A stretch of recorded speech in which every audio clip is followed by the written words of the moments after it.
로마서 12장 7절 혹 섬기는 일이면 섬기는 일로 혹 가르치는 자면 가르치는 일로.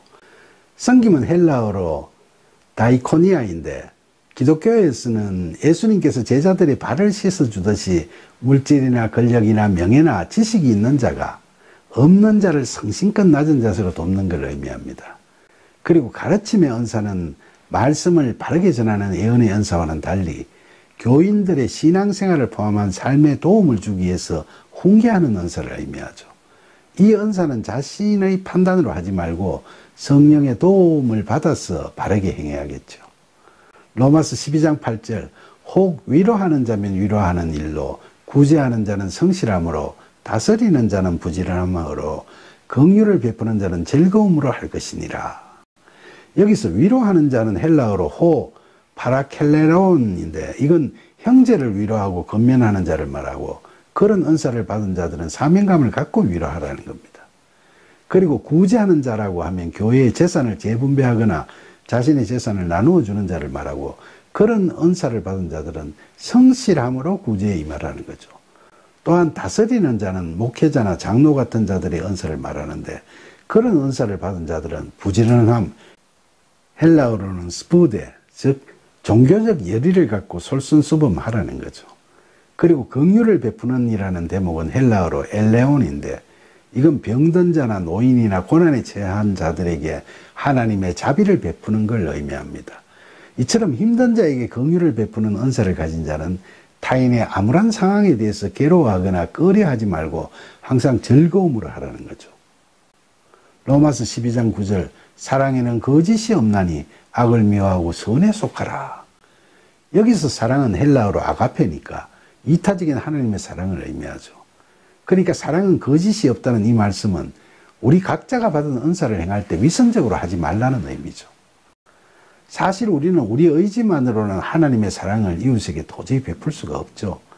그래서 우리 의지만으로 사랑을 베풀려고 할 때는 자기 과시나 자기 자랑에 흐르고 자기 의를 내세우는 데 치중하거나 남들을 의식해서 위선적인 행위에 거칠 수밖에 없는 경우가 허다하죠.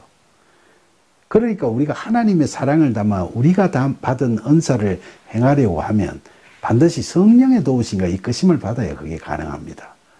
바울은 그런 의미에서 은사에 관한 말씀과 뒤에 쭉 나오는 그리스도인의 삶의 자세에 관한 이야기를 연결하는 말씀으로 여기에서 사랑에는 거짓이 없나니라는 말씀을 이야기한 것으로 이해가 됩니다.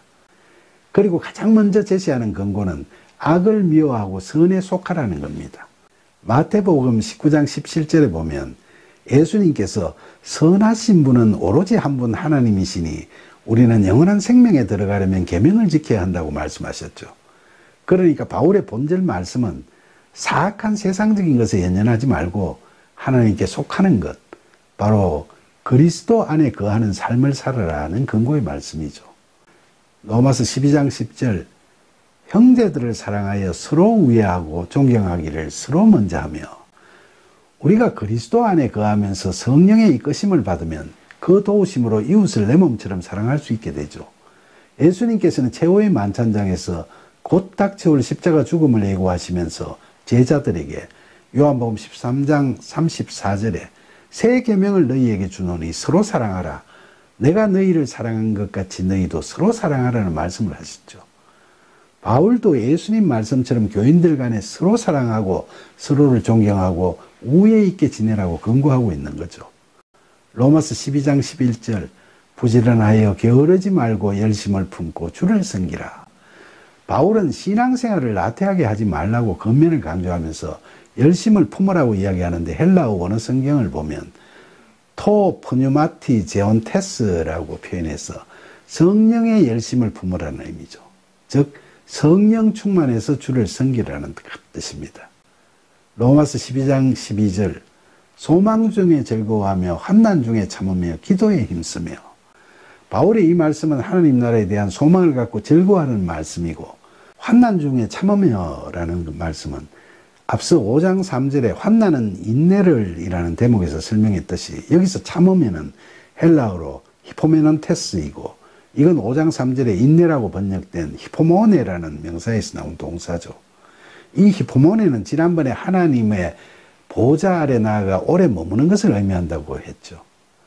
따라서 환난 중에 참으며라는 말씀은 환난을 그냥 참고 견디라는 게 아니라 환난을 당할수록 더욱 하나님의 보좌 아래 오래 머물러 있으라는 말씀입니다. 그 뒤에 기도에 항상 힘쓰라고 했는데 이때 기도가 헬라어로 프로슈케, 즉 우리 안에 있는 지성소에서 하나님을 만나 허심탄회하게 드리는 기도를 의미합니다. 그러니까 본절의 말씀은 하나님의 나라를 소망하면서 환난이 닥쳐도 우리 안에 있는 마음속 지성소에서 하나님의 보좌 아래 머물면서 프로슈케의 기도에 힘쓰라는 그런 말씀입니다.